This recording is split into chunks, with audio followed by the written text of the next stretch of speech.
Oh, this is New Zealand has France and the UK. I didn't even notice that. Now, all of you have spoken, and what I've heard is the people want AI only battle royales. So that's what I'm going to give you here with this new game called Earth Royale. And let's just jump in and get going. Now, this game in many ways is similar to Ages of Conflict, which we've previously played. Kind of what's going on is you've got all of the nations of the world, well, not all of them, but the vast majority of them, here on one map.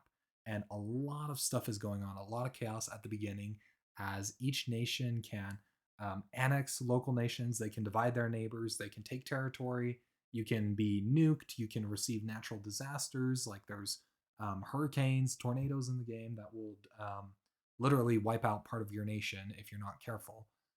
So a lot of stuff going on early game that we'll want to watch very closely to see kind of what nations start to pull away from others.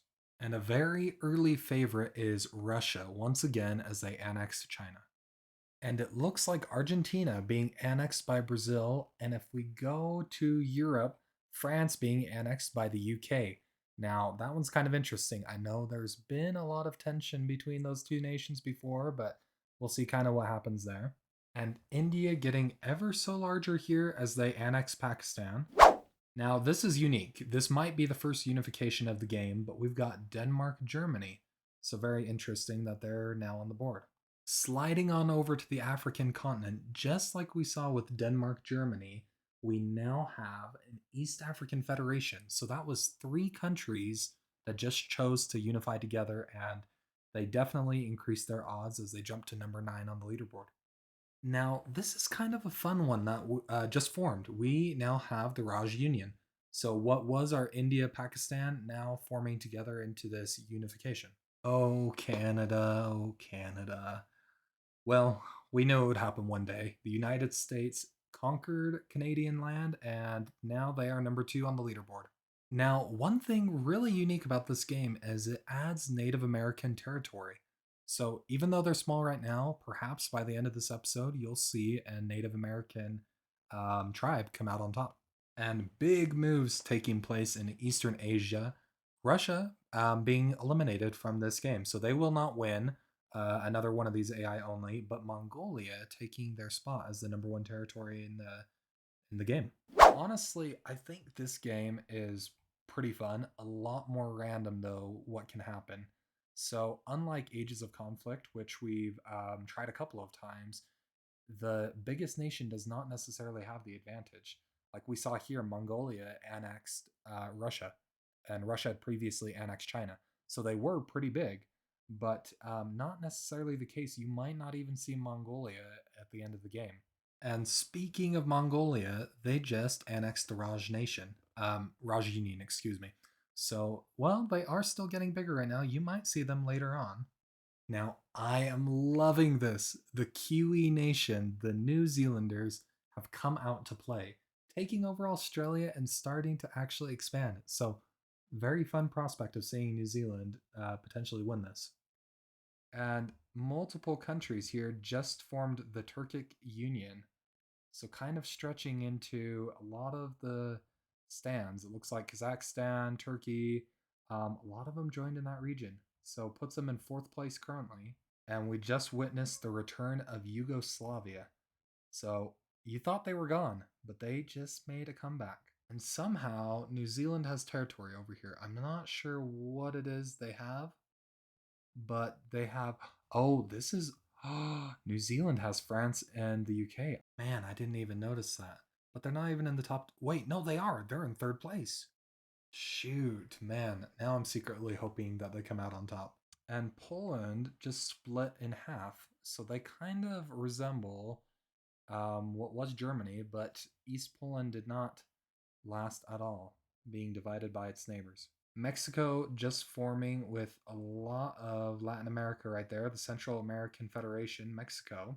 Ooh, and Brazil just was defeated. They were divided by their neighbors. So you see now a lot larger Suriname and Paraguay and Bolivia than you ever have. Okay, for whatever reason, Mongolia and Estonia decided to unite.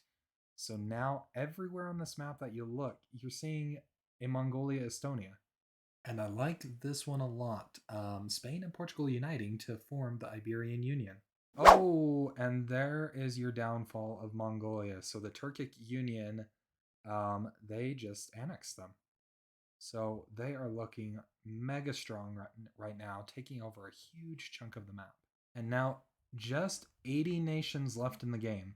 So we started with 215. Now we're down to, well, we went back up to 81 for a second, but we're at 80 nations left.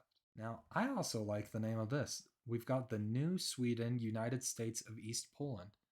That's kind of a mouthful, but it's kind of cool. And that kind of stretches across a lot of Europe, currently in third place. And Paraguay just got annexed by Chile. So Chile is starting to take over, Bolivia also being annexed by Chile. So back to back, Chile is moving and eating up all of South America. To combat the Chilean invasion, Colombia and Guyana just united, though. So we'll see if that holds any truth to being able to push back Chile. Now, if I'm not mistaken, this area that's kind of green and red, I believe that was just nuked, that territory.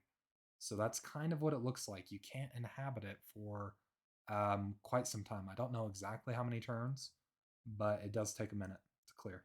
Oh my goodness. You just saw the United States get annexed by the Turkic Union. So they are getting huge. But just as I said so, oh my goodness, look at this name now. They are the Turkic Union Caribbean, uniting with the Caribbean. The Caribbean was not that big before, so I am surprised that they did that. Okay, and Chile did take over all of South America. So currently they are second in this game. Now, we haven't really looked at Africa a lot this game. Ethiopia, though, is decently sized. Currently 259 territories, but even Mali and this crazy Congo, Gabon, People's Republic of Central African Republic, Angola, like they're about even across the continent. And Chile taking over with Comoros, all of the Turkic Union Caribbean. So Chile is coming out to get the entire world. Now, only 15 nations left in the game, but as you have seen throughout this whole video, just because you're the top dog does not mean that you'll win. You might still not see Chile come out on top. But slowly, as they continue to take out more and more nations, like they just did, they just took a lot of Africa, they will potentially solidify their spot as number one. But almost all of the remaining 8 nations here in Africa. So that is interesting. You could see an African nation come out on top. And right before our eyes, wow, we just saw a unification with Western Saudi Arabia and the Chile Comoros unification. So quite a few nations now joining together that want to be number one. And Mozambique being annexed by Chile. So that is game. So we've got our number one winner. They came out on top. Now, the unification process is really interesting, and I don't know if I'll turn that on in future games, but I guess it was a win for Chile, Comoros, and Western Saudi Arabia. So that is our Earth Royale.